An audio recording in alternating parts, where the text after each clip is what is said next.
வணக்கம். நான் doctor Dayananda Srinivasan, cancer surgeon. நம்ம ப்ரீவியஸ் சில வீடியோஸில் பேஷண்ட்ஸ் எங்கள்கிட்ட வரும்போது எந்த சிம்டம்ஸில் வந்தாங்க, என்ன ட்ரீட்மெண்ட் எடுத்தாங்கன்னு ஒரு கதை வடிவில் பார்த்துட்டு இருந்தோம். இன்றைக்கி பார்க்கக்கூடிய ஒரு பேஷண்ட் ஸ்டோரி கொலானிக் கேன்சரை பற்றினது.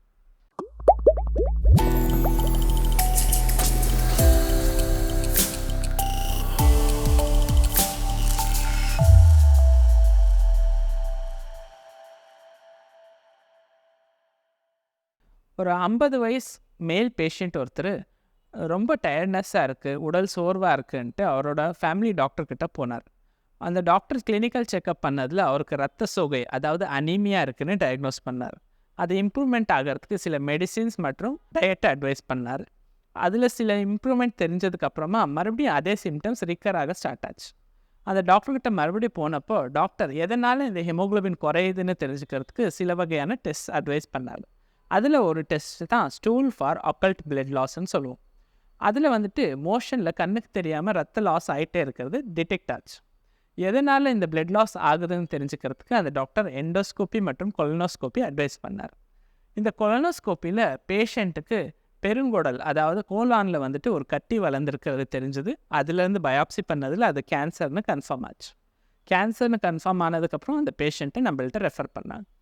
ஸோ பேஷண்ட்டை நம்ம கிளினிக்கலாக செக் பண்ணதுக்கப்புறமா பெட் சிடி ஸ்கேன் அட்வைஸ் பண்ணோம். பெட் சிடி ஸ்கேனில் அந்த ரைட் சைட் ஆஃப் த கோலான்னு சொல்லக்கூடிய இடத்துல ஒரு கட்டி வளர்ந்துருந்தது. அது ஆல்மோஸ்ட் 8 சென்டிமீட்டர் ரீச் ஆகிருந்துச்சு.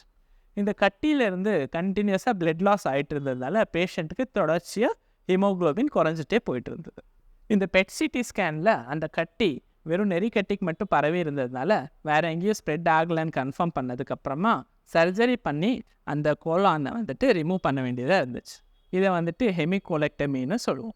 சர்ஜரி பண்ணி ரிமூவ் பண்ண கோலானை டெஸ்டிங் அனுப்பிச்சதில் அது ஸ்டேஜ் 3 கொலானிக் கேன்சர் அப்படின்னு டிடெக்ட் ஆச்சு. இதனால் பேஷண்ட்டுக்கு ஃபர்தராக கீமோதெரப்பி தர வேண்டியிருந்தது. இந்த பேஷண்ட்டோட ஹிஸ்ட்ரியில் நம்ம தெரிஞ்சுக்க வேண்டிய சில பாயிண்ட்ஸ் என்னன்னு இப்போ நம்ம பார்க்கலாம்.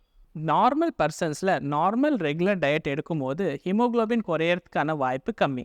இந்த ஹீமோக்ளோபின் தொடர்ச்சியாக குறைஞ்சிக்கிட்டு இருக்குது அப்படின்னும் போது நம்ம எதனால் அது குறையுதுன்னு டெஸ்ட் பண்ணிக்கிறது நல்லது. ஹீமோக்ளோபின் குறையிறதுக்கு மோஸ்ட் காமனான காஸ் நியூட்ரிஷனல் டிஃபிஷியன்சின்னு சொல்லுவோம். அடுத்து ஹீமோக்ளோபின் மற்ற இடத்துல எங்கேயாச்சும் பிளட் லாஸ் ஆகிறதுனால குறையலாம்.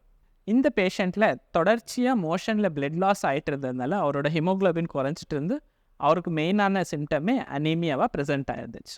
ரைட் சைட் ஆஃப் த கோலானில் மோஸ்ட் காமனாக ப்ரெசென்ட் ஆகக்கூடிய சிம்டம்ஸ் அனீமியான்னு சொல்லுவோம். இதை தவிர வேறு என்ன சிம்டம்ஸ்னால் நம்மளோட மோஷனில் சில வகையான டிஸ்டர்பன்ஸஸ் ஏற்படலாம். சில பேஷண்ட்ஸ்க்கு கான்ஸ்டிபேஷனாக தெரியலாம், சில பேஷண்ட்ஸ்க்கு லூஸ் மோஷனாக கூட ப்ரெசென்ட் ஆகலாம். இந்த மாதிரி ஆல்டர்ட் பவல் ஹேபிட்ஸ் இருக்கக்கூடிய பேஷண்ட்ஸ், ரிப்பீட்டடாக அனீமியா ஆகிட்டு இருக்கிற பேஷண்ட்ஸ், இவங்க ரெகுலரான டாக்டர் செக்கப் கிட்ட போய் இந்த மாதிரியான சிம்டம்ஸ் இருக்குதுன்னு சொல்கிறது மூலமாக நம்ம இந்த கேன்சரை அர்லியாக டிடெக்ட் பண்ண முடியும். Unexplained weight loss, blood loss, இந்த மாதிரியான சிம்டம்ஸ் கேன்சருக்கு ஒரு முக்கியமான சிம்டம்னாவது நம்ம கவனத்தில் வச்சுக்கணும். நன்றி.